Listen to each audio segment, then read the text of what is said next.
What's going on, guys? You got your local ham sandwich here. I am with Jessie. What did you do this weekend, Jesse? I got top 4 at the Grandmasters games, OTS championship with Fiendsmith Yubel. Very nice. Let's see that deck profile. Any shout outs before we start? Shout out to, of course, Sam behind the camera. Shout out to Will, Nathan, Keen, Peter were my big testing partners. Big shout out to my brother Chris. We were both at table 1 about round 5. He got me, but he lost in top 8. But I'm very proud of him. That was very fun. But shout out to all the homies. Very nice. Let's see that deck profile. To start it off, 2 Dark Beckoning, 1 Chaos Summoning Beast. I like playing it at 2 for consistency. This can be a brick, but you can at least shuffle it back with the Phantom. Right. This card was great throughout the whole tournament. I didn't really brick on him or anything, which was a surprise because I was bricking real bad the last 2 locals before the event. So, good card. Very nice. You think it'll get hit on the red list? Not this guy. I think Circle will, for sure. Gotcha. 3 Samsara D Lotus. I really didn't see this card as much. It was mostly always in the follow-up. I would add it back off of Nightmare Pain. Or if I already had Samsara D, not Samsara D Lotus, but I had the Gruesome Grave Squirmer. Great card still. I mean, still has his like effect where it can subject to an effect. So I didn't really use that at all this whole weekend, but still good card. I played 3 Gruesome Grave Squirmer. I did not break on it. I usually was just playing 2, but I had the 3rd one for consistency. And sometimes it can be a body, sometimes a quick effect where you can do on your opponent's turn. Usually during siding, I always take 1 out though. 2 Spirit Yubel. I was playing originally 3 before the Fiendsmith, but with the Fiendsmith I cut it down to 2 again for consistency. Great for starting off. I won my top 8 match against Tempipe because I had this in hand, and it was like he heat waved me, and then I had to pass it back to him, and then he tried to attack, and then I just Spirit Yubel, and it was just, we couldn't do anything. So the hand effect is great, and again, just being able to keep bringing it up or shuffling it back is great as well. I play 1 Yubel, 1 Terra Incarnate. Some people are saying play it at 2. I don't like playing this one at 2 just because it can be a brick. I like Terra Incarnate just because it also has the end phase effect where you can blow up the field, and then you can still set up plays from the graveyard after that. At times this does open up, but again, it's a free Phantom. You shuffle it back in. Right. And the second Yubel is really only for like Varudros plays, really. Yeah, and sometimes you don't even in on Varudros if you can't do it, so it's fine without it.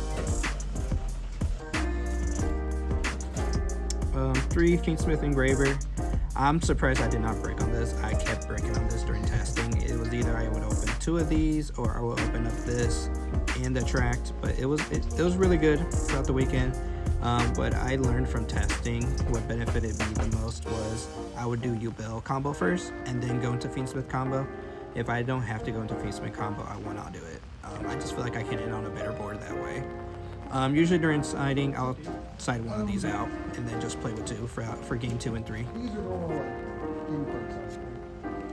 The 1 Lori, mandatory with it. Yeah, so I'm again surprised. I think the only time I did brick on it was it was game 3, round 5. I opened this and it was my only play, and it was going second. So yeah, but if you open it and you have no other play, you can still normal summon and go Fiendsmith, right? Yep. So, like, it's a pseudo brick, but not as bad as. Yeah, it's not as bad as compared to some other stuff you can open up. Going into the hand traps here. I played 3 Nib. As you see with my list, I did not play the typical hand traps. I didn't play Ash, I didn't play Effect Veiler, I didn't play any of that. I went for more of a board breaker approach.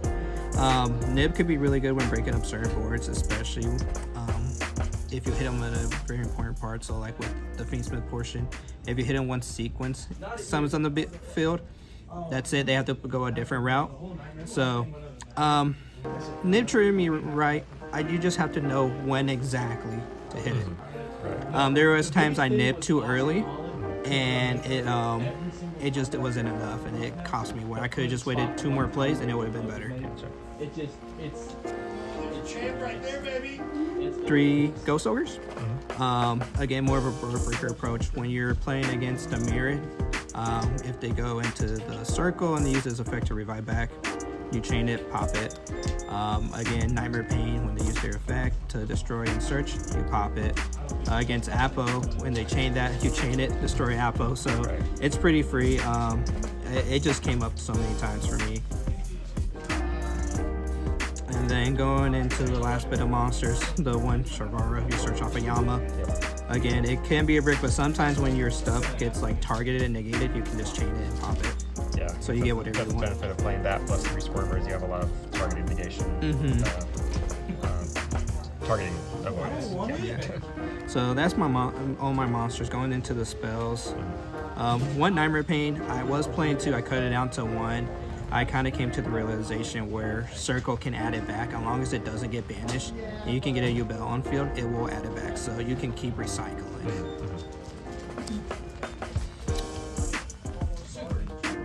3 openings. Again, I like this card a lot just because it does so much. This is the card I think that might hit. I can see this either game banned or hit to 1. It just recurs so much stuff. It can get back to your Nightmare Pain. It can get your Yubels on board. And you can discard also cards you don't want in your hand, you want specifically in the graveyard. So it just does so much. Usually during siding, I'll take one of this out and a Dark Beckoning. It's also pretty nice playing with the Chaos, because if you open this, that gets you full Fiendsmith combo. You can then add the Dark Beckoning, then add the Chaos Summoning. So yeah, I do think this is like a mandatory 3 of, especially since we have it at 3 right now. It's like a Swiss Army knife. Yeah. Here's my field spells. I am missing 2 Nightmare Throne because I let a friend borrow him, but Terraforming, 3 Nightmare Thrones. There's been times where I used the Nightmare Throne just to get a Yubel body on board, and also it can bait out interactions. Terraforming, I always side out game 2 and 3 just because it plays heavy into draw. Right. But game 1, you don't know if they're playing draw or not, so I play it. Again, going with the board breaker approach, I played 3 Forbidden Droplets. This card came up numerous times and it has helped me stop boards. Top 8 in game 2, I was going second. It was against Tempai. And then we did Spheres, Summon, Cocky Marrow, and I couldn't do anything, but I top decked this. And then negated and could start playing. Right. So this card comes up a lot. Certain decks will try to shut you off. And again, you can do this to stop certain plays. And just it being said, it can do so much because you have so much already. You have your Throne sometimes, your Circle, your Pain, and you have so much discards to negate multiple bodies. Right. 2 talents. I was iffy about this, but when it came up, it came up. Again, if going second, it can help break the board. It can steal an Apo. It can steal a DDD Wave King. So it came up a lot for me. I like it a lot. I sometimes side one out depending what I'm playing against, but I did not break on this. 1 track. Again, mandatory. Still a good card. I'm so happy I didn't open this in an engraver. That was like always debating my existence. Right. And then going into the last remaining cards, 3 Imperm. So my hand traps were the Droplets, the Nibs, the Ghost Ogres, and the Imperms. Again, you can use this both on your turn and your opponent's turn, and being able to set it always comes up. And then the last card is the Chamber, the Unchained Trap. Again, a friend's borrowing it, but this card is great because you'll see later on that I play Anguish as well, so I can do it on my turn, and then if I still have the trap set, I can then summon Anguish back and take another body, or usually the combo ends with Rage Beating Graveyard. Gotcha. Do you think that's better in the main or the side?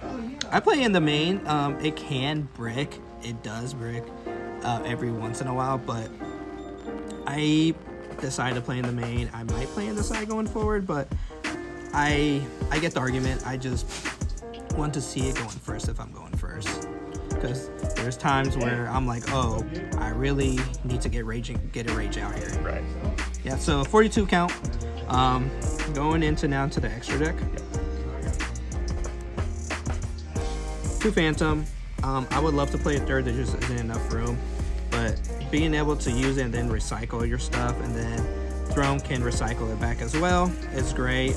This card's so broken, and it what really pivots the deck forward. Going into here with the Fiendsmith cards, one Requiem, one Close Heaven, Sequence. These cards are great against that top 8 10-5 player. He was down to 600 and I was like up 1500 because of Spooky, which I'll go over a bit later. But just being able to go into like the Sequence, 2 cards go into this, and then being able to get into Sequence, and then you can also burn with Lacrimosa as well. So it just adds so much stuff, and again with the Yubel, it's so easy to go into it with the Dark Beacon and the Chaos Summoning. The Unchained cards, I got Yama, Anguish, and Rage. Shout out to Fat Tony for the Anguish idea. I was originally playing this when I was playing pure Yubel, but during testing this hat came up so much where during my turn going second I can easily break the board. During the mirror I was able to break the board because of this card. And of course the Yama is great just for being able to have the Shavara and the Graveyard Effect and the Rage as well. So again, this can go into either this, an SP, whatever you need at the moment.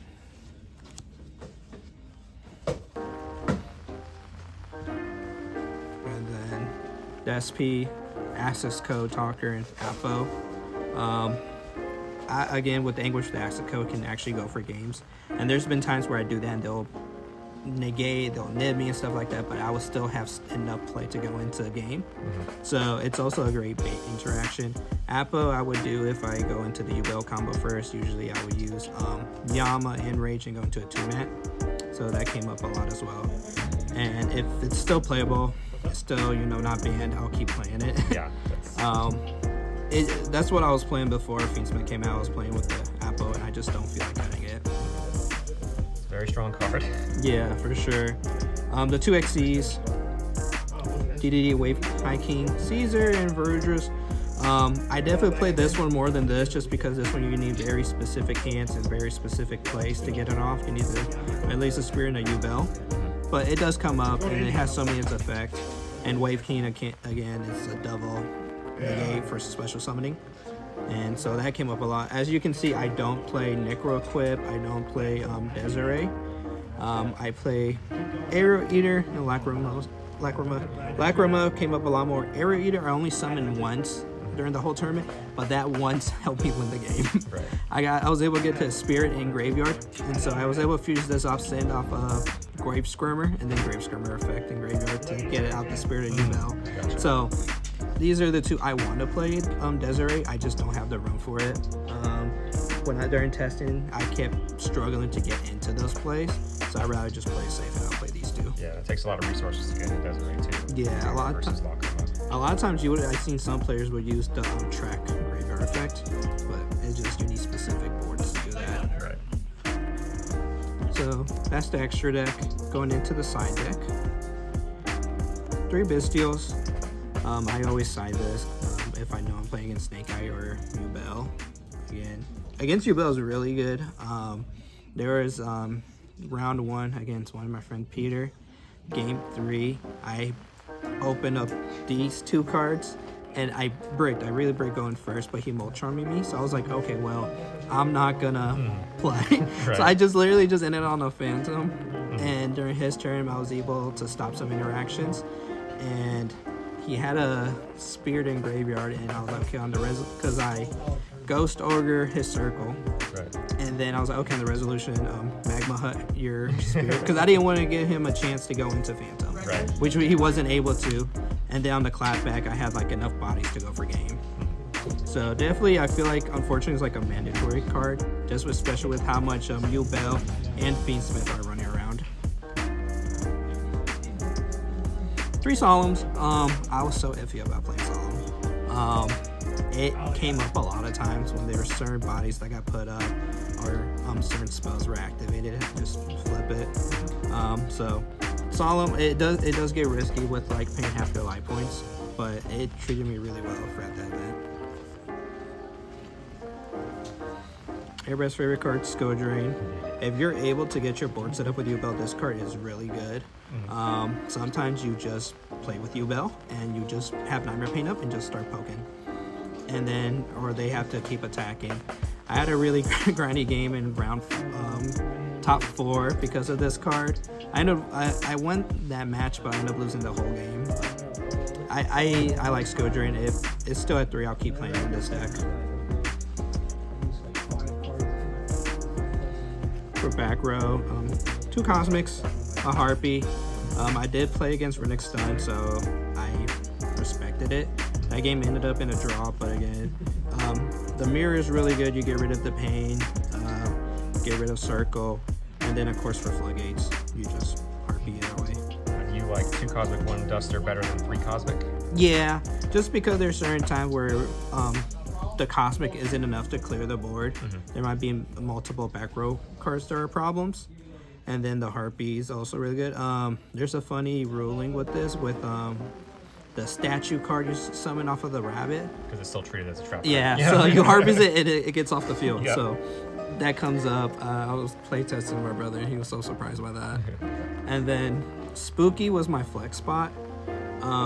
If I had Mulch Armies, I would have played it, but even after now, I'm happy I played this because it helped me win the game against Tenpai. And you know with Tenpai, they try to attack for games so fast. Right. But this helped me get up to like 1,500 light points. And he was down to 600, and it was going into time, so I was like, okay. Yeah, and Spooky plus Solemn is also just a really funny combination. Yeah, so You don't take a lot of damage. I actually did that in game 3.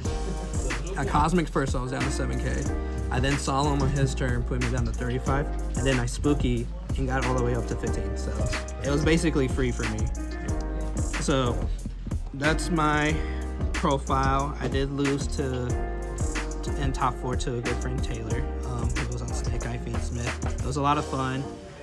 Round 1 was I played against Yubel Fiendsmith. Second round was Yubel Fiendsmith. Third round was Runic Stun. Fourth round was against Taylor, but I beat him. I 2-0'd him on that one, but you guys clap back, which I'm happy for him. He was on Snake Eye Fiendsmith, and then last round was also Snake Eye Fiendsmith. And then top 8 was Tenpai, and then top 4 was Snake Eye Fiendsmith. Well, congratulations either way. You got your invite for Nats next year, so we can take a road trip. Very happy. Nice. I didn't even want to play. I didn't want to play that day. Imagine. I was telling my brother I really wasn't planning to play, and I just kind of wanted to spite at that point. Yeah. But yeah. Well, thank you, Jesse, for the profile. You guys comment down below what you like about his profile, any criticisms, I guess, or whatever. We're just telling congratulations, and see you in the next one. Bye.